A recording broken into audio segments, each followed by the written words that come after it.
Punjabi radio 'ਚ ਵੈਸੇ ਸੁਣ ਰਹੇ ਸਾਰੇ ਸਰੋਤਿਆਂ ਨੂੰ ਬਲਵਿੰਦਰ ਕੌਰ ਵੱਲੋਂ ਪਿਆਰ ਭਰੀ ਸਤਿ ਸ੍ਰੀ ਅਕਾਲ। ਤੇ ਜੀ ਪ੍ਰੋਗਰਾਮ ਖਬਰ ਤੇ ਨਜ਼ਰ ਪ੍ਰੋਗਰਾਮ ਦੇ ਵਿੱਚ ਅੱਜ ਸਾਡੇ ਨਾਲ ਹੁੰਦੇ ਨੇ ਸੁਸ਼ੀਲ ਦਸਾਂਝ ਜੀ, ਸਾਡੇ ਨਾਲ ਜੁੜਦੇ ਨੇ ਤੇ ਖਬਰਾਂ ਦੇ ਪਿੱਛੇ ਕੀ ਹੁੰਦਾ ਆ ਉਸ ਦੀ ਕਰਦੇ ਨੇ ਗੱਲਬਾਤ। ਖਬਰਾਂ ਤੋਂ ਪਹਿਲਾਂ ਧੰਨਵਾਦ ਕਰਨਾ ਚਾਹਾਂਗੇ ਸਾਡੇ ਸਪਾਂਸਰ ਦਾ, ਜਿਨ੍ਹਾਂ ਨੇ ਇਸ ਪ੍ਰੋਗਰਾਮ ਨੂੰ ਸਪਾਂਸਰ ਕੀਤਾ, ਆਪ ਸਭ ਤੱਕ ਪਹੁੰਚਾਇਆ ਜੀ।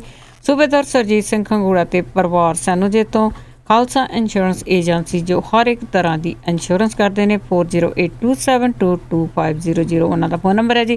ਗੁਰਦੀਪ ਸਿੰਘ ਬਿਰਦੀ ਕਲੋਬਸ ਤੋਂ, ਇਸ਼ਾਨਜੀਤ ਸਿੰਘ ਕਲੋਟੀ ਦੇ ਪਰਿਵਾਰ ਜੁਬਾ ਸਿਟੀ ਤੋਂ, ਸਤਨਾਮ ਸਿੰਘ ਸ਼ੇਰਗਿੱਲ ਸਲਮਾ ਤੋਂ, ਸੁਰਿੰਦਰ ਕੌਰ ਧਾਮੀ ਤੇ ਪਰਿਵਾਰ ਸੀਰਸ ਤੋਂ, ਦਲਵੀਰ ਸਿੰਘ ਗਿੱਲ ਲਾਈਵੁਕ ਤੋਂ, ਪ੍ਰਿਤਪਾਲ ਸਿੰਘ ਜੀ ਸੈਨੋਜੇ ਤੋਂ। ਬਹੁਤ ਬਹੁਤ ਇਹਨਾਂ ਦੇ ਧੰਨਵਾਦੀ, ਇਹਨਾਂ ਨੇ ਇਸ ਪ੍ਰੋਗਰਾਮ ਨੂੰ ਸਪਾਂਸਰ ਕੀਤਾ, ਆਪ ਸਭ ਤੱਕ ਪਹੁੰਚਾਇਆ ਜੀ। ਸਾਡੇ ਨਾਲ ਜੁੜ ਚੁੱਕੇ ਹਾਂ ਸੁਸ਼ੀਲ ਦਸਾਂਝ ਜੀ, ਸਤਿ ਸ਼੍ਰੀ ਅਕਾਲ, ਸਵਾਗਤ ਹੈ ਜੀ। ਬਹੁਤ ਬਹੁਤ ਮਿਹਰਬਾਨੀ ਬਲਵਿੰਦਰ ਜੀ। ਤੇ ਪੰਜਾਬੀ ਰੇਡੀਓ USA ਦੇ ਸਰੋਤਿਆਂ ਲਈ ਚੰਡੀਗੜ੍ਹ ਸਟੂਡੀਓ ਤੋਂ ਸੁਸ਼ੀਲ ਦਸਾਂਝ ਜੀ ਪਿਆਰ ਭਰੀ ਸਤਿ ਸ਼੍ਰੀ ਅਕਾਲ, ਆਦਾਬ ਤੇ ਨਮਸਕਾਰ।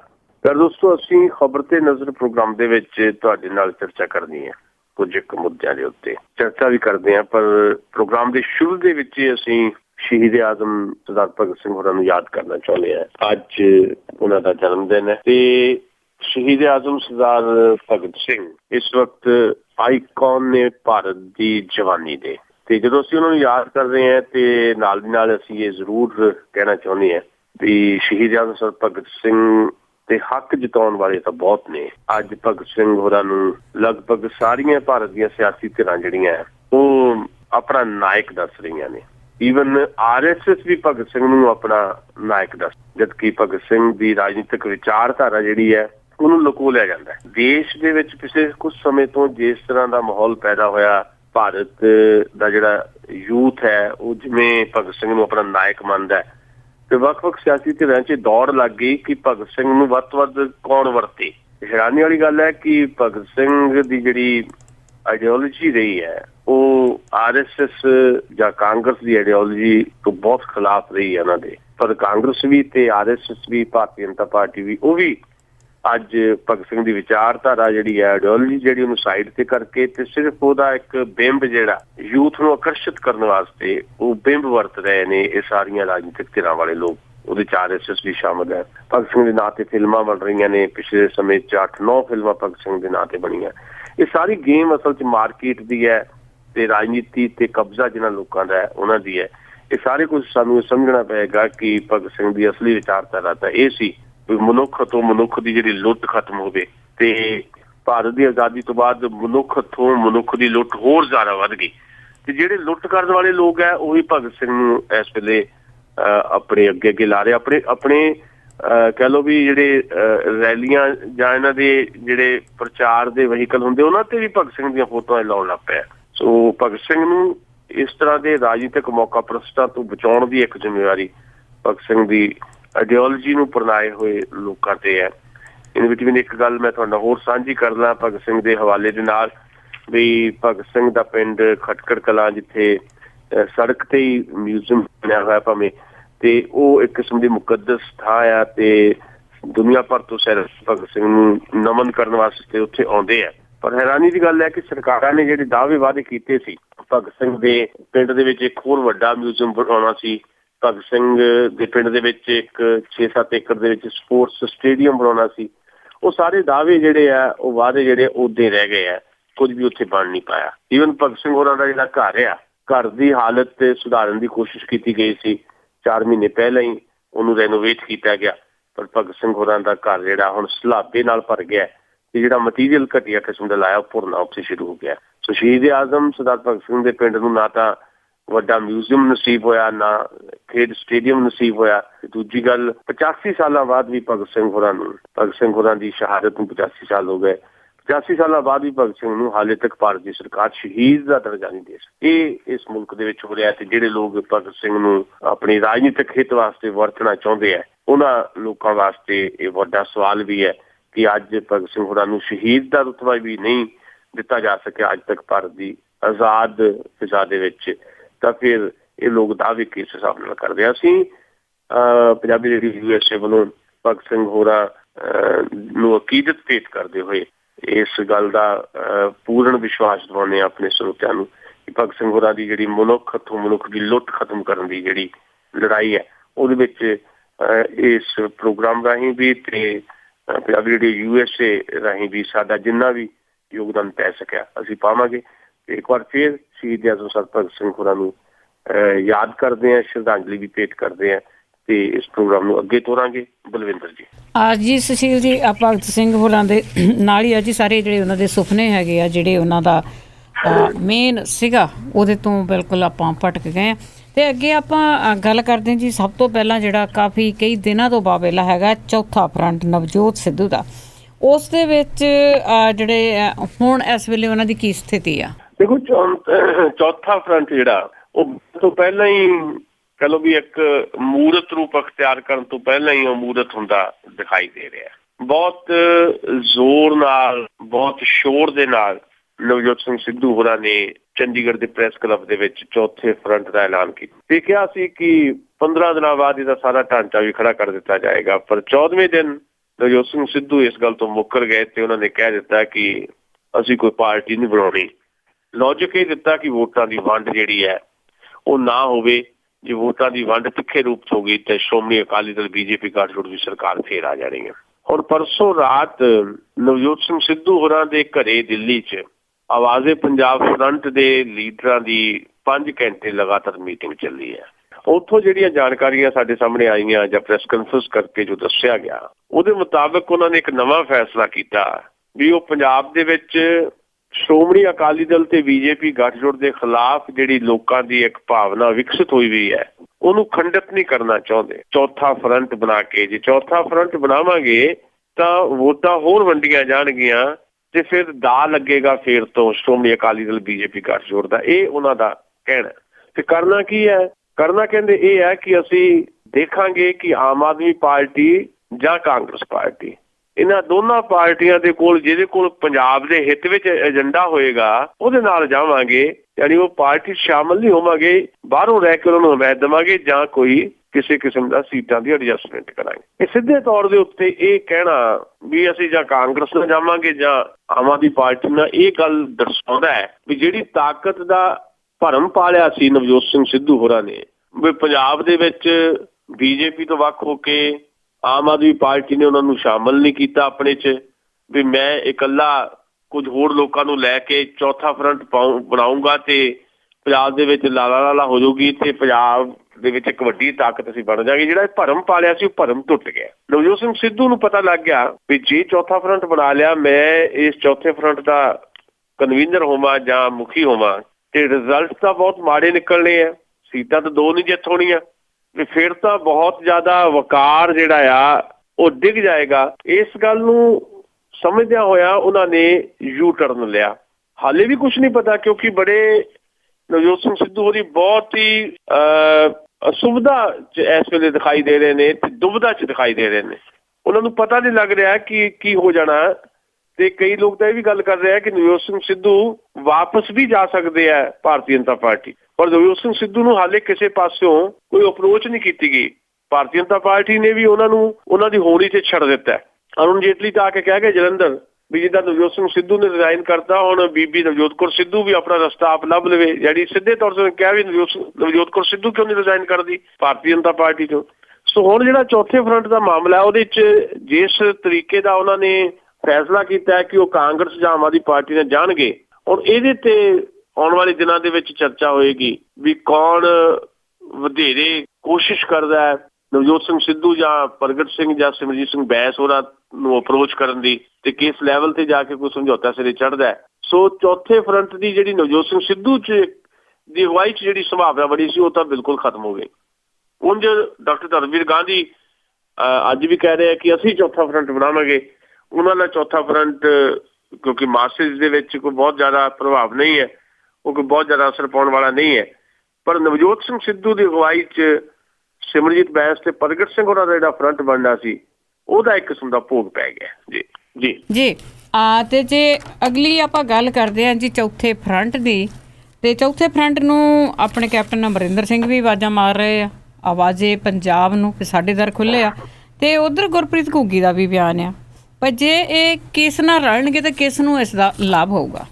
ਜਦੋਂ ਪ੍ਰੈਸ ਕਲੱਬ ਦੇ ਵਿੱਚ ਇਹਨਾਂ ਨੇ ਪ੍ਰੈਸ ਕਾਨਫਰੰਸ ਕੀਤੀ ਸੀ ਉਦੋਂ ਆਮ ਆਦਮੀ ਪਾਰਟੀ ਤੇ ਬੜੇ ਤਿੱਖੇ ਹਮਲੇ ਬੋਲੇ ਸੀ ਅਰਵਿੰਦ ਕੇਜਰੀਵਾਲ ਤੇ ਨਵਜੋਤ ਸਿੰਘ ਸਿੱਧੂ ਨੇ, ਤੇ ਕਾਂਗਰਸ ਪ੍ਰਤੀ ਥੋੜੇ ਨਰਮ ਦਿਖਾਈ ਦਿੱਤੇ ਸੀ। ਪਰ ਜਦੋਂ ਇੱਕ ਵਾਰ ਤੁਹਾਨੂੰ ਯਾਦ ਹੋਣਾ ਕਿ ਕੈਪਟਨ ਅਮਰਿੰਦਰ ਦਾ ਬਿਆਨ ਆਇਆ ਸੀ ਕਿ ਨਵਜੋਤ ਸਿੰਘ ਸਿੱਧੂ ਦੇ ਤਾਂ DNA ਦੇ ਵਿੱਚ ਕਾਂਗਰਸ ਹੈ, ਉਹਨਾਂ ਦੇ ਫਾਦਰ ਸਾਹਿਬ ਕਾਂਗਰਸੀ ਰਹੇ ਆ, ਉਸ ਤੋਂ ਬਾਅਦ ਜਿੱਦਾਂ ਆਮ ਆਦਮੀ ਪਾਰਟੀ 'ਚ ਜਾਣ ਦੀ ਕੋਸ਼ਿਸ਼ ਕੀਤੀ ਨਵਜੋਤ ਸਿੰਘ ਸਿੱਧੂ ਨੇ, ਗੱਲ ਸਿਰੇ ਨਹੀਂ ਚੜੀ, ਫਿਰ ਚੌਥਾ ਫਰੰਟ ਬਣਾ ਲਿਆ। ਬਾਅਦ 'ਚ ਕੈਪਟਨ ਅਮਰਿੰਦਰ ਉਹਨਾਂ ਦੇ ਵੀ ਕੁਝ ਤਿੱਖੇ ਬਿਆਨ ਆਏ ਸੀ ਨਵਜੋਤ ਸਿੰਘ ਸਿੱਧੂ ਦੇ ਖਿਲਾਫ। ਉਹਨਾਂ ਨੇ ਕਿਹਾ ਸੀ ਕਿ ਨਵਜੋਤ ਸਿੰਘ ਸਿੱਧੂ ਨੂੰ ਤਾਂ ਜਿਹੜਾ ਕਾਮੇਡੀ ਸ਼ੋਅ ਦੇ ਵਿੱਚ ਹੀ ਰਹਿਣਾ ਚਾਹੀਦਾ, ਵੀ ਉਹ ਕਾਮੇਡੀ ਸ਼ੋਅ ਦੇ ਵਿੱਚ ਹੀ ਜੱਜਦੇ ਆ, ਇੱਦਾਂ ਦੀਆਂ ਗੱਲਾਂ ਕਹੀਆਂ ਸੀ। ਪਰ ਸਿਆਸਤ ਕਿਉਂਕਿ ਸਿਧਾਂਤਕ ਨਹੀਂ ਹੈ, ਪੰਜਾਬ ਦੀ ਵੀ ਤੇ ਭਾਰਤ ਦੀ ਵੀ। ਇੱਥੇ ਕੋਈ ਵੀ ਬੰਦਾ ਕਿਸੇ ਖਾਸ ਤਰ੍ਹਾਂ ਦੇ ਸਿਧਾਂਤ ਤੇ ਪਹਿਰਾ ਦੇਣ ਵਾਸਤੇ ਨਹੀਂ ਆਇਆ। ਸਿਆਸਤ ਕਿਉਂਕਿ ਹੁਣ ਵਪਾਰ ਹੋ ਗਈ ਹੈ, ਤੇ ਸਿਆਸਤ ਦੇ ਵਿੱਚ ਜਿੱਦਾਂ ਵਪਾਰੀ ਦਾ ਕੋਈ ਧਰਮ ਨਹੀਂ ਹੁੰਦਾ, ਵਪਾਰ ਕਰਦਿਆਂ ਉਹ ਆਪਣੀ ਲਾਭ ਦੀ ਲਾਲਸਾ ਦੇ ਵਿੱਚ ਬਹੁਤ ਸਾਰੀਆਂ ਬੇਈਮਾਨੀਆਂ ਵੀ ਕਰਦਾ ਵਪਾਰੀ। ਵਪਾਰੀ ਦਾ ਧਰਮ ਹੈਗਾ ਮੁਨਾਫਾ।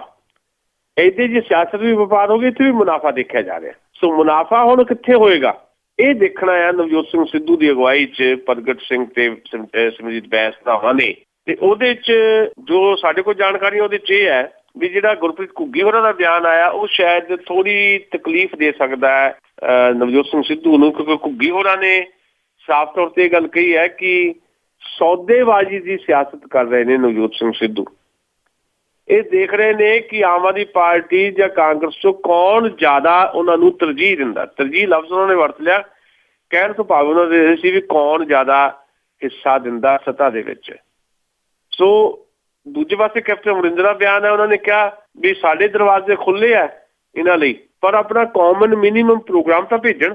ਉਹ ਪ੍ਰੋਗਰਾਮ ਭੇਜਣ, ਫਿਰ ਅਸੀਂ ਦੇਖਦੇ ਹਾਂ ਜੇ ਕਾਂਗਰਸ ਦਾ ਸਾਡਾ ਇਹਨਾਂ ਦਾ ਪ੍ਰੋਗਰਾਮ ਮਿਲਦਾ ਜੁਲਦਾ ਹੋਇਆ ਫਿਰ ਸੀਟਾਂ ਦੀ ਐਡਜਸਟਮੈਂਟ ਵੀ ਹੋ ਜਾਏਗੀ। ਉਹਨਾਂ ਨੇ ਨਾਂ ਲੈ ਕੇ ਵੀ ਕਹਿ ਦਿੱਤਾ ਵੀ ਪ੍ਰਗਟ ਸਿੰਘ ਹਾਕੀ ਦੇ ਵੱਡੇ ਖਿਡਾਰੀ ਰਹੇ ਆ, ਉਹਨਾਂ ਦੀ ਇੱਕ ਸੇ ਹੈ, ਉਹ ਕਿਤੋਂ ਵੀ ਖੜੇ ਹੋ ਜਾਣੀ, ਜਿੱਤ ਸਕਦੇ ਆ। ਬੈਂਸ ਭਰਾਵਾਂ ਦਾ ਆਪਣੇ ਹਲਕਿਆਂ ਦੇ ਵਿੱਚ ਪ੍ਰਭਾਵ ਹੈ, ਉਹ ਵੀ ਜਿੱਤ ਸਕਦੇ ਆ। ਨਵਜੋਤ ਸਿੰਘ ਸਿੱਧੂ ਨੇ ਚੋਣ ਨਹੀਂ ਲੜਨੀ, ਪਰ ਜੇ ਉਹਨਾਂ ਦੀ ਪਤਨੀ ਨੇ ਚੋਣ ਲੜਨੀ ਉਹ ਵੀ ਜਿੱਤ ਸਕਦੀ ਹੈ। ਇਹ ਕੈਪਟਨ ਅਮਰਿੰਦਰ ਕਹਿ ਰਿਹਾ। ਇਹਦਾ ਮਤਲਬ ਹੈ ਕਿ ਕੈਪਟਨ ਅਮਰਿੰਦਰ ਵੱਲੋਂ ਕੁਝ ਨਰਮ ਵਤੀਰਾ ਅਪਣਾਇਆ ਜਾ ਰਿਹਾ ਹੈ। ਕੈਪਟਨ ਅਮਰਿੰਦਰ ਨੂੰ ਇਹ ਇਲਮ ਹੈ ਕਿ ਜੇ 2-4 ਸੀਟਾਂ 5-7 ਸੀਟਾਂ ਦੇ ਕੇ ਵੀ ਇਹ ਚੌਥੇ ਫਰੰਟ ਦੇ ਨਾਂ ਦੇ ਉੱਤੇ ਜਿਹੜਾ ਨਵਜੋਤ ਸਿੰਘ ਸਿੱਧੂ ਦਾ ਕੋਈ ਇੱਕ ਧੜਾਇਆ ਬਣਨਾ ਹੈ, ਉਹ ਕਾਂਗਰਸ ਨੂੰ ਸਪੋਰਟ ਕਰੇ, ਅਸੀਂ ਉਹਨਾਂ ਨੂੰ ਸਪੋਰਟ ਕਰ ਦਈਏ, ਤੇ 7-10 ਸੀਟਾਂ ਦੇ ਕੇ ਬਾਕੀ ਘੱਟੋ ਘੱਟ 100 ਤੋਂ ਜ਼ਿਆਦਾ ਸੀਟਾਂ ਦੇ ਉੱਤੇ ਇਹਨਾਂ ਦੀ ਜੇ ਮਦਦ ਮਿਲ ਜਾਵੇ ਤਾਂ ਪੰਜਾਬ ਦੇ ਵਿੱਚ ਜਿਹੜੀ ਸੱਤਾ ਹਾਸਲ ਕਰਨੀ ਸੌਖੀ ਰਹੇਗੀ। ਕੈਪਟਨ ਅਮਰਿੰਦਰ ਨੂੰ ਇਹ ਲੱਗਦਾ। ਸੋ ਮੈਨੂੰ ਇਹ ਲੱਗਦਾ ਹੈ ਕਿ ਜੇ ਸੱਚਮੁੱਚ ਇੱਕ ਮਜ਼ਬੂਤ ਤਰੀਕੇ ਦੇ ਨਾਲ ਕੋਈ ਡਾਇਲੋਗ ਚੱਲੇਗਾ ਤੇ ਵਧੇਰੇ ਸੰਭਾਵਨਾ ਕਾਂਗਰਸ ਨਾਲ ਡਾਇਲੋਗ ਚੱਲਣ ਦੀ ਹੈ। ਉਂਝ ਗੁਰਪ੍ਰੀਤ ਘੁੱਗੀ ਨੇ ਵੀ ਕਿਹਾ ਕਿ ਨਵਜੋਤ ਸਿੰਘ ਸਿੱਧੂ ਨੂੰ ਅਰਵਿੰਦ ਕੇਜਰੀਵਾਲ ਵੀ ਮਿਲ ਸਕਦੇ ਹੈ, ਪਰ ਅਰਵਿੰਦ ਕੇਜਰੀਵਾਲ ਨੇ ਲੰਬੀਆਂ ਮੁਲਾਕਾਤਾਂ ਹੋ ਚੁੱਕੀਆਂ ਪਹਿਲਾਂ ਨਵਜੋਤ ਸਿੰਘ ਸਿੱਧੂ ਦੀਆਂ, ਤੇ ਉਹਨਾਂ ਮੁਲਾਕਾਤਾਂ ਤੋਂ ਬਾਅਦ ਹੀ ਨਵਜੋਤ ਸਿੰਘ ਸਿੱਧੂ ਨੇ ਹਮਲਾ ਬੋਲਿਆ ਸੀ ਅਰਵਿੰਦ ਕੇਜਰੀਵਾਲ ਤੇ। ਹੁਣ ਵਾਪਸ ਫੇਰ ਮੀਟਿੰਗਾਂ ਹੋਣਗੀਆਂ ਉਹਨਾਂ ਦੀਆਂ, ਇਹਦੀ ਸੰਭਾਵਨਾ ਮੈਨੂੰ ਘੱਟ ਲੱਗਦੀ ਹੈ। ਪਰ ਜਦੋਂ ਮੈਂ ਸ਼ੁਰੂ 'ਚ ਕਿਹਾ ਕਿ ਭਾਰਤ ਦੀ ਸਿਆਸਤ ਦੇ ਵਿੱਚ ਅੱਜ ਹਰ ਚੀਜ਼ ਪੋਸੀਬਲ ਹੈ, ਕਿਉਂਕਿ ਸਿਆਸਤ ਦੇ ਵਿੱਚ ਸਿਧਾਂਤ ਖਤਮ ਹੋ ਗਏ ਆ ਤੇ ਸਿਰਫ ਮੌਕਾ ਪ੍ਰਸਤੀ ਹੈ, ਸਹੂਲਤ ਪ੍ਰਸਤੀ ਹੈ। ਜੀ ਜੀ ਤੇ ਜੀ ਅੱਗੇ ਆਪਾਂ ਕਾਂਗਰਸ ਦੀ ਗੱਲ ਕਰਦੇ ਹਾਂ ਕਿ ਕਾਂਗਰਸ ਦੇ ਵਿੱਚ ਸ਼ਮਸ਼ੇਰ ਦੁੱਲੋ ਨੇ ਫਿਰ ਕਾਟੋ ਕਲੇਸ਼ ਛੇੜ ਲਿਆ ਜਾਤ ਪਾਤ ਦਾ। ਪਿਛਲੇ ਦਿਨਾਂ ਦੇ ਵਿੱਚ ਜਿਸ ਤਰ੍ਹਾਂ ਪੰਜਾਬ ਦੇ ਵਿੱਚ ਕਾਂਗਰਸ ਪਾਰਟੀ ਦੀ ਇਕਜੁੱਟਤਾ ਦਿਖਾਈ ਦਿੱਤੀ ਸੀ, ਉਹਦੇ ਤੋਂ ਇੱਕ ਭਰਮ ਜਿਹਾ ਪੈਦਾ ਹੋ ਗਿਆ ਸੀ ਕਿ ਜਿਹੜੀ ਦਿੱਕਤ ਕਾਂਗਰਸ ਪਿਛਲੇ ਸਮੇਂ 'ਚ ਰਹੀ ਹੈ, ਜਿਹਦੇ ਕਰਕੇ ਪਿਛਲੇ ਵਿਧਾਨ ਸਭਾ ਚੋਣਾਂ ਦੇ ਵਿੱਚ 26 ਦੇ ਕਰੀਬ ਬਾਗੀ ਵਿਧਾਇਕ ਖੜੇ ਹੋ ਗਏ ਸੀ ਤੇ ਕਾਂਗਰਸ ਜਿੱਤਦੀ ਹਾਰ ਗਈ ਸੀ, ਵੀ ਐਤਕਾ ਸ਼ਾਇਦ ਉਹ ਸੰਭਾਵਨਾ ਨਹੀਂ ਹੈ। ਐਤਕਾ ਔਖੇ ਸੌਖੇ ਭਾਵੇਂ ਵਕਤੀ ਹੀ ਸਹੀ, ਟੈਂਪਰੇਰੀ ਹੀ ਸਹੀ, ਕਾਂਗਰਸ ਇੱਕ ਇਕਜੁੱਟਤਾ ਦਿਖਾਈ ਦੇ ਰਹੀ ਹੈ। ਖਾਸ ਤੌਰ ਤੇ ਪ੍ਰਤਾਪ ਸਿੰਘ ਬਾਜਵਾ, ਬੀਬੀ ਰਜਿੰਦਰ ਕੌਰ ਭੱਠਲ, ਇਹ ਕੈਪਟਨ ਦੇ ਨਾਲ ਹੁਣ ਮਿਲ ਕੇ ਚੱਲਦੇ ਦਿਖਾਈ ਦੇ ਰਹੇ ਆ। ਪਰ ਜਿਹੜਾ ਹੰਸ ਨੂੰ ਲਿਆਂਦਾ ਗਿਆ ਕਾਂਗਰਸ 'ਚ ਤੇ ਇਹ ਵਾਅਦਾ ਕਰਕੇ ਲਿਆਂਦਾ ਗਿਆ ਕਿ ਤੈਨੂੰ ਰਾਜ ਸਭਾ ਦਾ ਮੈਂਬਰ ਬਣਾਉਣਾ, ਉਹ ਲੰਡਨ ਸੀਗਾ ਉਸ ਵੇਲੇ ਤੇ ਉਹਨੂੰ ਬੁਲਾਇਆ ਗਿਆ ਸਪੈਸ਼ਲੀ, ਪਰ ਆਖਰੀ ਵਕਤ ਤੇ ਸ਼ਮਸ਼ੇਰ ਸਿੰਘ ਦੂਲੋਂ ਦਾ ਜ਼ੋਰ ਚੱਲ ਗਿਆ ਤੇ ਜਿਹੜੀ ਸੀਟ ਮਿਲਣੀ ਸੀ ਹੰਸਰਾਜ ਹੰਸ ਨੂੰ ਉਹ ਮਿਲ ਗਈ ਸ਼ਮਸ਼ੇਰ ਸਿੰਘ ਦੂਲੋਂ ਨੂੰ। ਉਸ ਤੋਂ ਬਾਅਦ ਹੰਸਰਾਜ ਹੰਸ ਨੇ ਕਾਫੀ ਬਾਵੇਲਾ ਵੀ ਖੜਾ ਕੀਤਾ, ਫਿਰ ਚੁੱਪਚਾਪ ਵਰਤ ਗਈ ਸੀ। ਪਰ ਪਿਛਲੇ ਦਿਨੀ ਨਵਾਂ ਗਰਾਊਂਡ ਚੰਡੀਗੜ੍ਹ ਦੇ ਨੇੜੇ ਇੱਕ ਦਲਿਤ ਸੰਮੇਲਨ ਹੋਇਆ ਕਾਂਗਰਸ ਵੱਲੋਂ, ਤੇ ਉੱਥੇ ਸਟੇਜ ਤੋਂ ਜਦੋਂ ਚਰਨਜੀਤ ਸਿੰਘ ਚੰਨੀ ਬੋਲ ਰਹੇ ਸੀ ਤੇ ਉਹਨਾਂ ਨੇ ਕਿਹਾ ਕਿ ਕਾਂਗਰਸ ਪਾਰਟੀ ਦਲਿਤਾਂ ਦਾ ਬਹੁਤ ਖਿਆਲ ਰੱਖਦੀ ਹੈ, ਤੇ ਉੱਥੇ ਮਾਈਕ ਖੋਲਿਆ ਸੀ ਹੰਸਰਾਜ ਹੰਸ ਨੇ, ਤੇ ਉਹਨੇ ਬਹੁਤ ਜ਼ਿਆਦਾ ਰੌਲਾ ਪਾਇਆ ਸੀ ਵੀ ਦੇਖੋ ਇਹ ਜੋ ਕੁਝ ਹੋ ਰਿਹਾ ਸਾਡੇ ਨਾਲ ਮਾੜਾ ਹੋ ਰਿਹਾ, ਦਲਿਤਾਂ ਦੇ ਨਾਂ ਦੇ ਉੱਤੇ ਦਲਿਤਾਂ ਨੂੰ ਦਿੱਤਾ ਕੁਝ ਨਹੀਂ ਜਾ ਰਿਹਾ। ਉਹਦੇ ਮਨ 'ਚ ਤਕਲੀਫ ਸੀ ਕਿ ਮੈਨੂੰ ਲਿਆਂਦਾ ਗਿਆ ਕਾਂਗਰਸ ਤੇ ਮੈਨੂੰ ਸੀ ਰਾਜ ਸਭਾ ਭੇਜਿਆ ਨਹੀਂ। ਉਸ ਤੋਂ ਬਾਅਦ ਸ਼ਮਸ਼ੇਰ ਸਿੰਘ ਦੂਲੋਂ ਤਿੱਖੇ ਹੋਏ ਆ ਫਿਰ ਤੋਂ। ਸ਼ਮਸ਼ੇਰ ਸਿੰਘ ਦੂਲੋਂ ਨੇ, ਕਿਉਂਕਿ ਉਹਦੀ ਥਾਂ ਤੇ ਹੰਸਰਾਜ ਦੀ ਥਾਂ ਦੇ ਉੱਤੇ ਸ਼ਮਸ਼ੇਰ ਸਿੰਘ ਦੂਲੋਂ ਨੂੰ ਦਿੱਤੀ ਸੀ ਟਿਕਟ ਰਾਜ ਸਭਾ ਦੀ, ਤੇ ਇਸ ਕਰਕੇ ਦੂਲੋਂ ਨੂੰ ਲੱਗਦਾ ਕਿ ਸਿੱਧਾ ਮੇਰੇ ਤੇ ਅਟੈਕ ਹੋ ਰਿਹਾ ਤੇ ਕੈਪਟਨ ਅਮਰਿੰਦਰ ਕਰਾ ਰਿਹਾ, ਕਿਉਂਕਿ ਕੈਪਟਨ ਅਮਰਿੰਦਰ ਦੀ ਹਾਜ਼ਰੀ 'ਚ ਸਾਰਾ ਕੁਝ ਹੋਇਆ ਸੀ। ਬਾਅਦ ਵਿੱਚ ਜਦੋਂ ਕੈਪਟਨ ਅਮਰਿੰਦਰ ਭਾਸ਼ਣ ਕਰਦੇ ਸੀ ਤਾਂ ਹੰਸਰਾਜ ਹੰਸ ਉਹਨਾਂ ਦੇ ਪਿੱਛੇ ਖੜੇ ਸੀ। ਸੋ ਸ਼ਾਇਦ ਸ਼ਮਸ਼ੇਰ ਸਿੰਘ ਦੂਲੋਂ ਨੂੰ ਇਹ ਲੱਗਦਾ ਹੈ ਕਿ ਕੈਪਟਨ ਅਮਰਿੰਦਰ ਉਹਨਾਂ ਦੇ ਖਿਲਾਫ ਹੰਸਰਾਜ ਹੰਸ ਨੂੰ ਵਰਤ ਰਿਹਾ। ਪਹਿਲਾਂ ਤਾਂ ਉਹਨਾਂ ਨੇ ਹੰਸਰਾਜ ਹੰਸ ਦੇ ਖਿਲਾਫ ਸ਼ਮਸ਼ੇਰ ਸਿੰਘ ਦੂਲੋਂ ਨੇ ਕਾਫੀ ਸਖਤ ਟਿੱਪਣੀਆਂ ਕੀਤੀਆਂ ਪਿਛਲੇ ਦਿਨਾਂ 'ਚ। ਹੁਣ ਅੱਜ ਉਹਨਾਂ ਨੇ ਕਹਿਤਾ ਵੀ ਜੇ ਪੰਜਾਬ ਦੇ ਵਿੱਚ ਕਾਂਗਰਸ ਨੇ ਸਰਕਾਰ ਬਣਾਉਣੀ ਆ ਤਾਂ ਜਿਹੜਾ ਮੁੱਖ ਮੰਤਰੀ ਦਾ ਉਮੀਦਵਾਰ ਆ ਉਹ ਦਲਿਤ ਚਾਹੀਦਾ ਹੈ, ਯਾਨੀ ਇੱਕ ਕਿਸਮ ਦਾ ਆਪਣੇ ਆਪ ਨੂੰ ਪੇਸ਼ ਕਰਤਾ ਉਹਨਾਂ ਨੇ। ਔਰ ਇਹ ਇੱਕ ਨਵੀਂ ਸਿਚੁਏਸ਼ਨ ਹੈ। ਉਹਨਾਂ ਨੇ ਬੀਬੀ ਭੱਠਲ ਨੂੰ ਵੀ ਚੈਲੰਜ ਕੀਤਾ ਸ਼ਮਸ਼ੇਰ ਸਿੰਘ ਦੂਲੋਂ ਨੇ, ਵੀ ਬੀਬੀ ਭੱਠਲ ਨੇ ਥੋੜ੍ਹੀ ਇਹਦੇ ਤੇ ਦਲਿਤਾਂ ਦੇ ਇਸ਼ੂ ਦੇ ਉੱਤੇ ਬਿਆਨ ਦਿੱਤਾ ਸੀ ਤੇ ਉਹ ਸ਼ਮਸ਼ੇਰ ਸਿੰਘ ਦੂਲੋਂ ਨੂੰ ਠੀਕ ਨਹੀਂ ਲੱਗਾ। ਸ਼ਮਸ਼ੇਰ ਸਿੰਘ ਦੂਲੋਂ ਨੇ ਕਿਹਾ ਕਿ ਬੀਬੀ ਭੱਠਲ ਜਿਹੜੀ ਆਪਣੇ ਹਲਕੇ ਤੋਂ ਜਿੱਤਦੀ ਹੈ ਦਲਿਤਾਂ ਕਰਕੇ ਜਿੱਤਦੀ ਹੈ, ਬਿਨਾਂ ਦਲਿਤਾਂ ਤੋਂ ਜਿੱਤ ਕੇ ਦਿਖਾ ਦੇਵੇ। ਯਾਨੀ ਮੋਰਚਾ ਖੋਲ ਦਿੱਤਾ ਸ਼ਮਸ਼ੇਰ ਸਿੰਘ ਦੂਲੋਂ ਨੇ ਕੈਪਟਨ ਦੇ ਖਿਲਾਫ ਵੀ ਤੇ ਬੀਬੀ ਭੱਠਲ ਦੇ ਖਿਲਾਫ ਵੀ। ਇਹਦੇ ਨਾਲ ਇੱਕ ਨੁਕਸਾਨ ਹੋਣ ਦੀ ਸੰਭਾਵਨਾ ਹੈ, ਕਿਉਂਕਿ ਸ਼ਮਸ਼ੇਰ ਸਿੰਘ ਦੂਲੋਂ ਪੁਰਾਣੇ ਕਾਂਗਰਸੀ ਹੈ, ਪੰਜਾਬ ਕਾਂਗਰਸ ਦੇ ਪ੍ਰੈਜ਼ੀਡੈਂਟ ਵੀ ਰਹਿ ਚੁੱਕੇ ਹੈ, ਤੇ ਦਲਿਤ ਭਾਈਚਾਰੇ 'ਚ ਉਹਨਾਂ ਦੀ ਇੱਕ ਬਕਾਇਦਾ ਇੱਕ ਸੇ ਵੀ ਹੈਗੀ ਹੈ। ਤੇ ਜੇ ਉਹ ਇਸ ਪਾਸੇ ਵੱਲ ਨੂੰ ਤੁਰਦੇ ਆ ਇਹ ਗੱਲਾਂ ਲੈ ਕੇ ਕਿ ਦੇਖੋ CM ਦਾ ਕੈਂਡੀਡੇਟ ਜਿਹੜਾ ਦਲਿਤ ਚਾਹੀਦਾ, ਤੇ ਉਹ ਹਾਈਕਮਾਨ ਨੂੰ ਵੀ ਪਰੇਸ਼ਾਨੀ ਹੋਏਗੀ। ਤੇ ਪੰਜਾਬ ਦੇ ਵਿੱਚ ਵੀ ਜਦੋਂ ਹੁਣ ਚੋਣਾਂ 'ਚ ਬਹੁਤ ਥੋੜ੍ਹਾ ਵਕਤ ਰਹਿ ਗਿਆ, ਕਾਂਗਰਸ ਪਾਰਟੀ ਦੇ ਉਮੀਦਵਾਰ ਜਿਹੜੇ ਵੱਖ-ਵੱਖ ਥਾਵਾਂ ਤੋਂ ਲੜਨਗੇ ਉਹਨਾਂ ਵਾਸਤੇ ਵੀ ਦਿੱਕਤ ਹੋ ਸਕਦੀ ਹੈ। ਸੋ ਸਮਾਂ ਰਹਿੰਦਿਆਂ ਕੈਪਟਨ ਅਮਰਿੰਦਰ ਨੂੰ ਜਾਂ ਹਾਈਕਮਾਨ ਨੂੰ ਸ਼ਮਸ਼ੇਰ ਸਿੰਘ ਦੂਲੋਂ ਨੂੰ ਕੰਟਰੋਲ ਕਰਨਾ ਪਏਗਾ। ਜੀ ਜੀ ਬਿਲਕੁਲ। ਮੇਰਾ ਤੇ ਖਿਆਲ ਹੈਗਾ ਕਿ ਕਈ ਵਾਰੀ ਗੱਲਾਂ ਉੱਠਦੀਆਂ ਕਿ ਸਾਨੂੰ ਬਹੁਤਾ ਜਾਤ ਪਾਤ ਦਾ ਨਹੀਂ ਕਰਨਾ ਚਾਹੀਦਾ, ਪਰ ਜਾਤ ਪਾਤ ਨੂੰ ਅਸੀਂ ਆਪ ਹੀ ਪੋਲੀਟੀਕਲੀ ਬੜਾਵਾ ਦੇ ਰਹੇ ਹਾਂ। ਇਹ ਜਿਹੜਾ ਆਮ ਲੋਕਾਂ ਲਈ ਬਹੁਤ ਮਾੜੀ ਗੱਲ ਆ। ਤੇ ਅੱਗੇ ਆਪਾਂ ਭਾਰਤ ਤੇ ਪਾਕਿਸਤਾਨ ਦੀ ਗੱਲ ਕਰੀਏ ਕਿ ਭਾਰਤ ਤੇ ਪਾਕਿਸਤਾਨ ਦੇ ਸੰਬੰਧ ਆ ਜਿਹੜੇ ਉਹ ਕੋਈ ਚੰਗੀਆਂ ਖਬਰਾਂ ਨਹੀਂ। ਉੱਥੋਂ ਤਾਜ਼ਾ ਸਿਚੁਏਸ਼ਨ ਉੱਥੇ ਦੀ ਕੀ ਆ? ਦੇਖੋ ਭਾਰਤ ਤੇ ਪਾਕਿਸਤਾਨ ਦੇ ਰਿਸ਼ਤੇ ਇਹਨਾਂ ਦਿਨਾਂ 'ਚ ਕਾਫੀ ਵਿਗੜੇ ਆ। ਖਾਸ ਤੌਰ ਤੇ ਉੜੀ ਜਿਹੜਾ ਹਮਲਾ ਹੋਇਆ ਉਹਦੇ ਸਬੂਤ ਵੀ ਦੇ ਦਿੱਤੇ ਆ। ਕੱਲ ਪਾਕਿਸਤਾਨ ਦੇ ਹਾਈ ਕਮਿਸ਼ਨਰ ਬਾਸਤ ਹੋਰਾਂ ਨੂੰ ਬਕਾਇਦਾ ਤਲਬ ਕੀਤਾ ਗਿਆ ਤੇ ਉਹਨਾਂ ਨੂੰ ਪ੍ਰੂਫ ਜਿਹੜੇ ਦਿੱਤੇ ਗਏ, ਸਬੂਤ ਦਿੱਤੇ ਗਏ ਕਿ ਇਸ ਹਮਲੇ ਦੇ ਪਿੱਛੇ ਪਾਕਿਸਤਾਨ ਹੀ ਹੈ, ਪਾਕਿਸਤਾਨ ਨੇ ਗਾਈਡ ਕੀਤਾ ਸਾਰਾ ਕੁਝ। ਇਨ ਬਿਟਵੀਨ ਜਦੋਂ ਇਹ ਹਮਲਾ ਹੋਇਆ 18 ਸਾਡੇ ਜਵਾਨ ਮਾਰੇ ਗਏ। ਉਸ ਤੋਂ ਬਾਅਦ ਇੱਕ ਪ੍ਰੈਸ਼ਰ ਬਿਲਡ ਹੋਇਆ ਭਾਰਤ ਦੀ ਸਰਕਾਰ ਤੇ। ਆਮ ਜਿਹੜੀ ਭਾਰਤੀ ਜਿਹੜਾ ਆ ਉਹਦੇ 'ਚ ਇਸ ਤਰ੍ਹਾਂ ਦੀ ਭਾਵਨਾ ਹੈ ਕਿ ਲਗਾਤਾਰ ਹਮਲੇ ਹੋ ਰਹੇ ਆ, ਸਰਹੱਦ ਦੇ ਉੱਤੇ ਸਾਡੇ ਜਵਾਨ ਮਾਰੇ ਜਾ ਰਹੇ ਆ ਤੇ ਭਾਰਤ ਕੁਝ ਕਰ ਨਹੀਂ ਰਿਹਾ। ਇਹ ਭਾਵਨਾ ਸਾਡੇ ਜਿਹੜੇ ਚੈਨਲ ਹੈ ਇੱਥੇ, ਸਾਡੇ ਟੈਲੀਵਿਜ਼ਨ ਦੇ ਚੈਨਲ ਹੈ, ਉਹਨਾਂ ਨੇ ਬਹੁਤ ਜ਼ਿਆਦਾ ਕਹਿ ਲਓ ਵੀ ਪ੍ਰਬੰਧ ਕਰ ਦਿੱਤੀ ਹੈ। ਜੇ ਤੁਸੀਂ ਸਾਡੇ ਟੈਲੀਵਿਜ਼ਨ ਚੈਨਲ ਸੁਣੋ ਨਾ ਤਾਂ ਇਹ ਲੱਗਦਾ ਵੀ ਅੱਜ ਜੰਗ ਲੱਗ ਜਾਣੀ ਹੈ ਪਾਕਿਸਤਾਨ ਨਾਲ। ਇੰਨੀ ਹਾਈਪ ਕ੍ਰੀਏਟ ਕਰ ਦਿੱਤੀ ਹੈ ਸਾਡੇ ਚੈਨਲਾਂ ਨੇ। ਅੱਛਾ, ਨਰਿੰਦਰ ਮੋਦੀ ਅੱਜ ਤੋਂ 2.5 ਸਾਲ ਪਹਿਲਾਂ ਜਦੋਂ ਸੱਤਾ 'ਚ ਨਹੀਂ ਸੀ, ਉਹ ਜਿਸ ਭਾਸ਼ਾ 'ਚ ਗੱਲ ਕਰਦੇ ਸੀ ਪਾਕਿਸਤਾਨ ਦੇ ਖਿਲਾਫ, ਉਹ ਸਾਰਿਆਂ ਨੇ ਸੁਣੀ ਹੈ। ਵੱਖ-ਵੱਖ ਵੀਡੀਓ ਕਲਿੱਪਿੰਗਸ ਵੀ ਹੈ। ਉਹ ਡਾਕਟਰ ਮਨਮੋਹਨ ਸਿੰਘ ਦੀ ਸਰਕਾਰ ਨੂੰ ਨਿੰਦਦੇ ਹੁੰਦੇ ਸੀ ਵੀ ਦੇਖੋ ਇਹ ਹੱਥ ਰੱਖ ਕੇ ਬੈਠੇ ਆ, ਤੇ ਕਹਿੰਦੇ ਹੁੰਦੇ ਸੀ ਬਈ ਡਾਕਟਰ ਮਨਮੋਹਨ ਸਿੰਘ ਤਾਂ ਜਾ ਕੇ ਓਬਾਮਾ ਸਾਹਿਬ ਕੋਲ ਰੋਣ ਲੱਗ ਪੈਂਦੇ ਆ ਜੇ ਇੱਧਰ ਭਾਰਤੀ ਫੌਜੀਆਂ ਦੇ ਸਿਰ ਕਲਮ ਕਰਕੇ ਲੈ ਜਾਣ ਪਾਕਿਸਤਾਨੀ ਫੌਜੀ। ਤੇ ਡਾਕਟਰ ਮਨਮੋਹਨ ਸਿੰਘ ਇਹ ਗੱਲ ਕਰਨ ਦੀ ਥਾਂ ਤੇ ਕਿ ਪਾਕਿਸਤਾਨ ਨੂੰ ਸਬਕ ਸਿਖਾਇਆ ਜਾਏ ਤੇ ਉਹ ਓਬਾਮਾ ਸਾਹਿਬ ਕੋਲ ਜਾ ਕੇ ਰੋਣ ਲੱਗ ਪੈਂਦੇ ਆ ਬਚਾਓ ਬਚਾਓ। ਇਹ ਬਕਾਇਦਾ ਟੈਲੀਵਿਜ਼ਨ ਚੈਨਲਾਂ ਦੇ ਉੱਤੇ ਕਿਹਾ ਨਰਿੰਦਰ ਮੋਦੀ ਨੇ। ਇਹ ਵੀ ਕਿਹਾ ਵੀ ਇਹ ਇੱਕ ਸਿਰ ਵੱਢ ਕੇ ਲੈ ਕੇ ਜਾਣਗੇ, ਅਸੀਂ 10 ਸਿਰ ਵੱਢ ਕੇ ਲਿਆਵਾਂਗੇ ਤੇ ਸਿੱਧਾ ਲਾਹੌਰ 'ਚ ਜਾ ਕੇ ਹਮਲਾ ਕਰਾਂਗੇ। ਇਹ ਮੈਂ ਨਹੀਂ ਕਹਿ ਰਿਹਾ, ਸਾਡੇ ਪ੍ਰਧਾਨ ਮੰਤਰੀ ਨਰਿੰਦਰ ਮੋਦੀ ਨੇ ਕਿਹਾ। ਅੱਜ ਜਦੋਂ ਉਹ ਪ੍ਰਧਾਨ ਮੰਤਰੀ ਨਹੀਂ ਸੀ, ਅੱਜ ਉਹ ਸੱਤਾ 'ਚ ਹੈ। ਸੋ ਜਿਹੜੀ ਮੈਂ ਗੱਲ ਕਹਿਣਾ ਹੁੰਦਾ, ਜਦੋਂ ਤੁਸੀਂ ਹਕੂਮਤ ਵਿੱਚ ਨਹੀਂ, ਤੁਹਾਡਾ ਐਟੀਟਿਊਡ ਹੋਰ ਹੁੰਦਾ, ਹਕੂਮਤ 'ਚ ਆ ਕੇ ਹੋਰ ਐਟੀਟਿਊਡ ਹੋ ਜਾਂਦਾ। ਪਹਿਲੀ ਗੱਲ ਤਾਂ ਸਾਡੀ ਧਾਰਨਾ ਕੀ ਹੈ, ਅਸੀਂ ਆਪਣੀ ਧਾਰਨਾ ਪੰਜਾਬੀ ਜਿਹੜੀ USA ਦੀ ਤੁਹਾਡੇ ਨਾਲ ਸਾਂਝੀ ਕਰ ਲੈਂਦੇ ਆਪਣੇ ਸਰੋਤਿਆਂ ਨਾਲ। ਅਸੀਂ ਇਹ ਸਮਝਦੇ ਹਾਂ ਵੀ ਭਾਰਤ ਤੇ ਪਾਕਿਸਤਾਨ ਦਾ ਜਿਹੜਾ ਆਮ ਬੰਦਾ ਹੈ, ਜਿਹਦੇ 'ਚ ਅਸੀਂ ਵੀ ਆ, ਸਾਡੇ ਸਰੋਤੇ ਜਿਹੜੇ ਸੁਣ ਰਹੇ ਹੋ ਲਗਭਗ ਉਹ ਵੀ ਸਾਡੇ ਵਰਗੇ ਹੈ। ਭਾਰਤ ਤੇ ਪਾਕਿਸਤਾਨ ਦਾ ਆਮ ਬੰਦਾ ਬਿਲਕੁਲ ਨਹੀਂ ਚਾਹੁੰਦਾ ਵੀ ਕਿਸੇ ਕਿਸਮ ਦੀ ਕੋਈ ਜੰਗ ਹੋਵੇ। ਭਾਰਤ ਤੇ ਪਾਕਿਸਤਾਨ ਦਾ ਆਮ ਬੰਦਾ ਜਿਹੜਾ ਆ, ਉਹ ਚਾਹੁੰਦਾ ਵੀ ਪਿਆਰ ਵਧੇ, ਮੁਹੱਬਤ ਵਧੇ, ਦੋਵਾਂ ਮੁਲਕਾਂ ਦੇ ਜਿਹੜੇ ਬਾਰਡਰ ਆ ਖੁੱਲ੍ਹ ਜਾਣ, ਇੱਕ ਦੂਜੇ ਨੂੰ ਮਿਲਣ ਦੀ ਖੁੱਲ੍ਹ ਹੋਵੇ। ਤੇ ਅਸੀਂ ਵੀ ਇਹ ਸਮਝਦੇ ਹਾਂ, ਪੰਜਾਬੀ ਜਿਹੜੀ USA ਵੱਲੋਂ ਵੀ ਅਸੀਂ ਇਹ ਕਹਿਣਾ ਚਾਹੁੰਦੇ ਹਾਂ, ਅਸੀਂ ਭਾਰਤ ਤੇ ਪਾਕਿਸਤਾਨ ਦੇ ਦੋਸਤੀ ਦੇ ਮੰਚ ਤੋਂ ਬੋਲ ਰਹੇ ਹਾਂ। ਇੱਕ ਕਿਸਮ ਦਾ ਪੰਜਾਬੀ ਜਿਹੜੀ USA ਭਾਰਤ ਪਾਕਿਸਤਾਨ ਦੀ ਦੋਸਤੀ ਦਾ ਪਲੇਟਫਾਰਮ ਹੈ। ਅਸੀਂ ਜੋ ਪਾਕਿਸਤਾਨੀ ਟੈਲੀਵਿਜ਼ਨ ਚੈਨਲਾਂ ਦੇ ਉੱਤੇ ਭਾਰਤ ਦੇ ਖਿਲਾਫ ਹਾਈਪ ਕ੍ਰੀਏਟ ਕੀਤੀ ਗਈ ਹੈ, ਉਹਦੇ ਖਿਲਾਫ ਹੈ। ਜੋ ਭਾਰਤੀ ਚੈਨਲਾਂ ਦੇ ਉੱਤੇ ਪਾਕਿਸਤਾਨ ਦੇ ਖਿਲਾਫ ਹਾਈਪ ਕ੍ਰੀਏਟ ਕੀਤੀ ਗਈ ਹੈ, ਉਹਦੇ ਵੀ ਖਿਲਾਫ ਹੈ। ਅਸੀਂ ਚਾਹੁੰਦੇ ਵੀ ਹਾਂ ਵੀ ਦੋਵੇਂ ਮੁਲਕ ਇਕੱਠੇ ਹੋਣ, ਪਰ ਹੁਕਮਰਾਨ ਦੋਵਾਂ ਮੁਲਕਾਂ ਦੇ ਨਹੀਂ ਚਾਹੁੰਦੇ। ਸੋ ਸਾਡਾ ਜਿਹੜਾ ਸਿੱਧਾ ਜਿਹੜੇ ਨੁਕਤਾਚੀਨੀ ਦਾ ਕੇਂਦਰ ਬਿੰਦੂ ਹੈ, ਉਹ ਹਕੂਮਤਾਂ ਦੀਆਂ ਪ੍ਰਾਇਓਰਟੀਜ਼ ਹੈ। ਹਕੂਮਤਾਂ ਇੱਦਾਂ ਦਾ ਮਾਹੌਲ ਬਣਾ ਕੇ ਰੱਖਣਾ ਚਾਹੁੰਦੀਆਂ, ਤੇ ਖਾਸ ਤੌਰ ਦੇ ਉੱਤੇ ਭਾਰਤ ਦੇ ਵਿੱਚ ਤਾਂ ਹੁਣ ਉੱਤਰ ਪ੍ਰਦੇਸ਼ ਤੇ ਪੰਜਾਬ ਦੇ ਚੋਣਾਂ ਵੀ ਸਿਰ ਤੇ ਪਈਆਂ, ਤੇ ਉਧਰ ਅਮਰੀਕਾ 'ਚ ਵੀ ਚੋਣਾਂ 18 ਨਵੰਬਰ ਨੂੰ ਤੁਹਾਡੇ ਵੋਟਾਂ ਪੈਣੀਆਂ ਰਾਸ਼ਟਰਪਤੀ ਵਾਸਤੇ। ਇਹ ਜੋ ਚੋਣਾਂ ਦਾ ਮਾਹੌਲ ਵੀ ਹੈ, ਤੇ ਉਦੋਂ ਭਾਰਤ ਤੇ ਪਾਕਿਸਤਾਨ ਦੇ ਰਿਸ਼ਤਿਆਂ 'ਚ ਜਿਹੜੀ ਤਲਖੀ ਆ ਹੋਰ ਜ਼ਿਆਦਾ ਜਿਹੜੀ ਵੱਧ ਰਹੀ ਹੈ।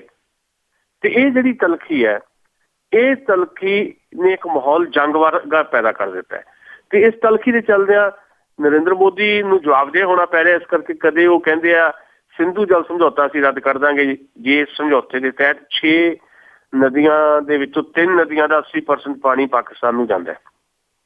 ਕਦੀ ਉਹ ਕਹਿ ਦਿੰਦੇ ਆ ਕਿ ਕੱਲ ਹੁਣ ਮੀਟਿੰਗ ਹੋਣੀ ਹੈ ਵੀ ਜਿਹੜਾ ਪਾਕਿਸਤਾਨ ਨੂੰ ਭਾਰਤ ਨੇ ਅੱਜ ਤੋਂ 20 ਸਾਲ ਪਹਿਲਾਂ ਦਰਜਾ ਦਿੱਤਾ ਸੀ ਸਭ ਤੋਂ ਤਰਜੀਹੀ ਮੁਲਕ ਦਾ, ਸਭ ਤੋਂ ਜ਼ਿਆਦਾ ਤਰਜੀਹੀ ਮੁਲਕ ਦਾ, MFN ਯਾਨੀ ਮੋਸਟ ਫੇਵਰੇਟ ਨੇਸ਼ਨ ਦਾ, ਜਿਹੜਾ ਅੱਜ ਤੋਂ 20 ਸਾਲ ਪਹਿਲਾਂ ਭਾਰਤ ਨੇ ਦਰਜਾ ਦਿੱਤਾ ਪਾਕਿਸਤਾਨ ਨੂੰ। ਪਾਕਿਸਤਾਨ ਨੇ ਭਾਰਤ ਨੂੰ ਨਹੀਂ ਦਿੱਤਾ, ਭਾਰਤ ਨੇ ਦਿੱਤਾ ਹੋਇਆ।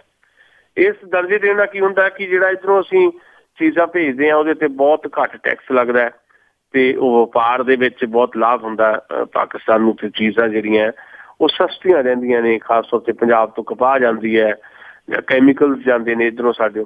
ਸੋ ਉਹ ਜੇ ਤਰਜੀਹੀ ਮੁਲਕ ਦਾ ਦਰਜਾ ਖੋਲ੍ਹਿਆ ਜਾਏਗਾ, ਕੱਲ੍ਹ ਨੂੰ ਮੀਟਿੰਗ ਹੈ, ਤੇ ਫਿਰ ਪਾਕਿਸਤਾਨ ਦੀ ਮੁਸ਼ਕਿਲ ਦੀ ਸਥਿਤੀ ਬਣ ਜਾਏਗੀ। ਨਾਲ ਇੱਕ ਤਾਜ਼ਾ ਖਬਰ ਇਹ ਹੈ ਕਿ ਭਾਰਤ ਦੇ ਪ੍ਰਧਾਨ ਮੰਤਰੀ ਨੇ 9-10 ਨਵੰਬਰ ਨੂੰ ਜਿਹੜਾ ਸਾਰਕ ਸੰਮੇਲਨ ਹੋਣਾ ਇਸਲਾਮਾਬਾਦ 'ਚ, ਉੱਥੇ ਸ਼ਾਮਲ ਹੋਣਾ ਸੀ, ਤੇ ਉਹਦੇ ਤੋਂ ਹੁਣ ਇਨਕਾਰ ਕਰ ਦਿੱਤਾ ਗਿਆ ਕਿ ਭਾਰਤ ਦੇ ਪ੍ਰਧਾਨ ਮੰਤਰੀ ਨਹੀਂ ਜਾਣਗੇ। ਯਾਨੀ ਇਹ ਪਾਕਿਸਤਾਨ ਤੇ ਇੱਕ ਦਬਾਅ ਬਣਾਉਣ ਦੀ ਨੀਤੀ ਹੈ, ਤਾਂ ਜੋ ਪਾਕਿਸਤਾਨ ਦੀ ਸਰਪ੍ਰਸਤੀ 'ਚ ਜਿਹੜੀ ਇੱਕ ਦਹਿਸ਼ਤਗਰਦੀ ਜਿਹੜੀ ਪ੍ਰਮਾਣਿਤ ਵੀ ਹੋ ਰਹੀ ਹੈ, ਜਿਹੜੀ ਕਸ਼ਮੀਰ 'ਚ ਹੋ ਰਹੀ ਹੈ, ਉਹਦੇ ਤੋਂ ਪਾਕਿਸਤਾਨ ਪਿੱਛੇ ਹਟੇ। ਇਸ ਸਿਚੁਏਸ਼ਨ ਦੇ ਵਿੱਚ ਭਾਰਤ ਤੇ ਪਾਕਿਸਤਾਨ ਦੀਆਂ ਸਰਹੱਦਾਂ ਦੇ ਉੱਤੇ ਇੱਕ ਤਣਾਅ ਦੀ ਸਥਿਤੀ ਹੈ। ਜੰਗ ਨਹੀਂ ਲੱਗੀ ਹੋਈ, ਪਰ ਜੰਗ ਵਰਗਾ ਮਾਹੌਲ ਕ੍ਰੀਏਟ ਹੋ ਚੁੱਕਾ ਹੈ। ਅੱਜ ਇਹ ਖਬਰ ਆਈ ਹੈ ਕਿ ਪਠਾਨਕੋਟ 'ਚ 4 ਸ਼ੱਕੀ ਵਿਅਕਤੀ ਦੇਖੇ ਗਏ ਹੈ, ਤੇ ਜਿਹਦੇ ਕਰਕੇ ਬੜੀ ਉੱਥੇ 400 ਦੇ ਕਰੀਬ ਕਮਾਂਡੋ ਜਵਾਨ ਲਾ ਦਿੱਤੇ ਗਏ ਹੈ, ਉੱਥੇ ਤਲਾਸ਼ੀ ਚੱਲ ਰਹੀ ਹੈ। ਸੋ ਇੱਕ ਅਜੀਬ ਕਿਸਮ ਦਾ ਡਰ ਦਾ, ਭੈ ਦਾ, ਖੌਫ ਦਾ ਮਾਹੌਲ ਪੈਦਾ ਹੋ ਗਿਆ ਜੀ। ਅਜੀਤ, ਅੱਗੇ ਆਪਾਂ ਫਿਰ ਪਾਕਿਸਤਾਨ ਦੇ ਨਾਲ ਹੀ ਸੰਬੰਧਿਤ ਜਿਹੜੀ ਗੱਲਬਾਤ ਕਰਦੇ ਹਾਂ ਕਿ ਇੱਕ ਤਾਂ ਸਿੰਧੂ ਸਮਝੌਤੇ ਦੀ ਗੱਲ ਹੋ ਰਹੀ ਆ ਕਿ ਉਹ ਅਸੀਂ ਰੱਦ ਕਰ ਦਿਆਂਗੇ। ਦੂਸਰਾ ਜਿਹੜਾ ਇਸ ਮੁਲਕ ਨੂੰ ਤਰਜੀਹੀ ਮੁਲਕ ਦਾ ਦਰਜਾ ਦਿੱਤਾ ਗਿਆ, ਜੇ ਉਹ ਉਸ ਤੋਂ ਵਾਪਸ ਲਿਆ ਜਾਂਦਾ ਹੈ ਤੇ ਫਿਰ ਕੀ ਹੋਵੇਗਾ? ਇਹਨਾਂ ਦੋਹਾਂ ਗੱਲਾਂ ਦੇ ਪਿੱਛੇ ਕੀ ਤੁਹਾਡੇ ਵਿਚਾਰ ਆ? ਦੇਖੋ, ਕੱਲ ਦੀ ਜਿਹੜੀ ਮੀਟਿੰਗ ਹੋਣੀ ਆ, ਪ੍ਰਧਾਨ ਮੰਤਰੀ ਨੇ ਮੀਟਿੰਗ ਕਾਲ ਕੀਤੀ ਹੋਈ ਆਪਣੇ ਜਿਹੜੇ ਇਸ ਨਾਲ ਸੰਬੰਧਿਤ ਅਧਿਕਾਰੀ ਹੈ ਵੀ ਪਾਕਿਸਤਾਨ ਨੂੰ 20 ਸਾਲ ਪਹਿਲਾਂ ਜਿਹੜਾ ਸਭ ਤੋਂ ਵਧੇਰੇ ਤਰਜੀਹੀ ਮੁਲਕ ਦਾ ਦਰਜਾ ਦਿੱਤਾ ਗਿਆ, ਉਹ ਦਰਜਾ ਵਾਪਸ ਲਿਆ ਜਾਏ। ਜੇ ਇਹ ਫੈਸਲਾ ਸੱਚਮੁੱਚ ਹੋ ਜਾਂਦਾ ਹੈ ਤਾਂ ਕੋਈ ਲਗਭਗ $3.25 ਅਰਬ ਦਾ ਭਾਰਤ ਤੇ ਪਾਕਿਸਤਾਨ ਦਾ ਵਪਾਰ ਹੈ, ਜਿਹਦੇ ਵਿੱਚੋਂ ਨੀਅਰ ਅਬਾਊਟ $50 ਅਰਬ ਦਾ ਤੁਸੀਂ ਕਹਿ ਲਓ ਵੀ ਭਾਰਤ ਬਰਾਮਦ ਕਰਦਾ ਹੈ ਬਹੁਤੀਆਂ ਚੀਜ਼ਾਂ ਪਾਕਿਸਤਾਨ ਤੋਂ। ਬਾਕੀ $2.5 ਅਰਬ ਦਾ ਜਿਹੜਾ ਵਪਾਰ ਹੈ ਭਾਰਤ ਤੋਂ ਹੁੰਦਾ, ਉਹਨੂੰ ਪਾਕਿਸਤਾਨ ਨੂੰ ਉਹ ਸਾਰਾ ਸਮਾਨ ਜਾਂਦਾ ਹੈ। ਤੇ ਉਹ ਬਹੁਤਾ ਨੁਕਸਾਨ ਤੇ ਪਾਕਿਸਤਾਨ ਨੂੰ ਇਹਦਾ ਹੋਣ ਦੀ ਸੰਭਾਵਨਾ ਹੈ। ਪਾਕਿਸਤਾਨ ਤੇ ਇੱਕ ਕਿਸਮ ਦਾ ਇਹ ਆ ਵੀ ਜਿਹੜੀਆਂ ਚੀਜ਼ਾਂ ਇੱਧਰ ਨੂੰ ਜਾਂਦੀਆਂ, ਮਸਲਨ ਕਪਾਹ ਹੀ ਹੈ, ਕਪਾਹ ਜਿਹੜੀ ਇੱਥੋਂ ਜਾਂਦੀ ਹੈ ਸਾਡੇ ਪੰਜਾਬ ਵੱਲੋਂ ਜਾਂਦੀ ਹੈ ਉੱਧਰ ਨੂੰ, ਤੇ ਉਹਦੇ ਰੇਟ ਬਹੁਤ ਜ਼ਿਆਦਾ ਨਹੀਂ ਚੜ੍ਹਦੇ ਕਿਉਂਕਿ ਬਹੁਤ ਨੇੜੇ ਹੈ, ਤੇ ਉਹ ਜਦੋਂ ਬਾਘਾ ਬਾਰਡਰ ਇਹ ਜਾਂਦਾ ਤੇ ਉਹਦਾ ਜਿਹੜਾ ਖਰਚਾ ਟਰਾਂਸਪੋਰਟ ਦਾ ਬਹੁਤ ਜ਼ਿਆਦਾ ਨਹੀਂ ਹੁੰਦਾ। ਇੱਦਾਂ ਬਾਕੀ ਚੀਜ਼ਾਂ ਦੇ ਉੱਤੇ ਵੀ ਹੈ, ਚਾਹੇ ਉਹ ਨਮਕ ਜਾ ਰਿਹਾ ਇੱਧਰੋਂ, ਚਾਹੇ ਮਸਾਲੇ ਜਾ ਰਹੇ ਨੇ, ਛੋਟੀਆਂ ਜਿਹੜੀਆਂ ਚੀਜ਼ਾਂ, ਸੋ ਉਹ ਡਿਸਟਰਬ ਹੋਏਗਾ ਤੇ ਪਾਕਿਸਤਾਨੀ ਜਿਹੜਾ ਆਮ ਬੰਦਾ ਹੈ ਉਹਦੇ ਤੇ ਇਹਦਾ ਅਸਰ ਪਏਗਾ। ਪਾਕਿਸਤਾਨ ਦੀ ਹੁਕੂਮਤ ਨੂੰ ਤਾਂ ਕੀ ਅਸਰ ਪੈਂਦਾ? ਪਾਕਿਸਤਾਨ ਦੀ ਹੁਕੂਮਤ ਦਾ ਕੋਈ ਅਸਰ ਨਹੀਂ ਪੈਂਦਾ, ਪਾਕਿਸਤਾਨ ਦੇ ਆਮ ਬੰਦੇ ਤੇ ਅਸਰ ਪਏਗਾ ਵੀ ਇਹ ਚੀਜ਼ਾਂ ਨਿੱਕੀਆਂ ਚੀਜ਼ਾਂ ਜਿਹੜੀਆਂ ਉੱਥੇ ਮਹਿੰਗੀਆਂ ਹੋ ਜਾਣਗੀਆਂ, ਤੇ ਇਹਦੇ ਨਾਲ ਇੱਕ ਦਬਾਅ ਜ਼ਰੂਰ ਪਾਕਿਸਤਾਨ ਦੀ ਹੁਕੂਮਤ ਤੇ ਬਣੇਗਾ। ਹੁਣ ਜੇ ਪਾਕਿਸਤਾਨ ਦੀ ਹੁਕੂਮਤ ਨੂੰ ਇਹਨਾਂ ਕੋਈ ਫਰਕ ਨਹੀਂ ਪੈਂਦਾ, ਪਰ ਇੱਕ ਲੋਕਾਂ ਦਾ ਪ੍ਰੈਸ਼ਰ ਉਹਨਾਂ ਤੇ ਬਣੇਗਾ ਕਿ ਦੇਖੋ ਤਰਜੀਹੀ ਮੁਲਕ ਦਾ ਦਰਜਾ ਜਿਹੜਾ ਖੁੱਸ ਗਿਆ ਤੇ ਜਿਹੜੀਆਂ ਸਸਤੀਆਂ ਚੀਜ਼ਾਂ ਮਿਲਦੀਆਂ ਸੀ ਉਹ ਆਉਣੋਂ ਹਟ ਗਈਆਂ। ਜਿਹੜਾ ਦੂਜੀ ਗੱਲ ਹੈ ਸਿੰਧੂ ਜਲ ਸਮਝੌਤੇ ਵਾਲੀ, ਉਹ ਮੈਂ ਸਮਝਦਾ ਕਿ ਉਹ ਪੋਸੀਬਲ ਨਹੀਂ ਹੈ। ਇੰਟਰਨੈਸ਼ਨਲ ਜਿਹੜੇ ਲਾਜ਼ ਹੈਗੇ ਆ, ਜਿਹੜੇ ਕੌਮਾਂਤਰੀ ਕਾਨੂੰਨ ਹੈ, ਉਹਨਾਂ ਮੁਤਾਬਕ ਸਿੰਧੂ ਜਲ ਸਮਝੌਤੇ ਤੋਂ ਭਾਰਤ ਪਿੱਛੇ ਨਹੀਂ ਹਟ ਸਕਦਾ।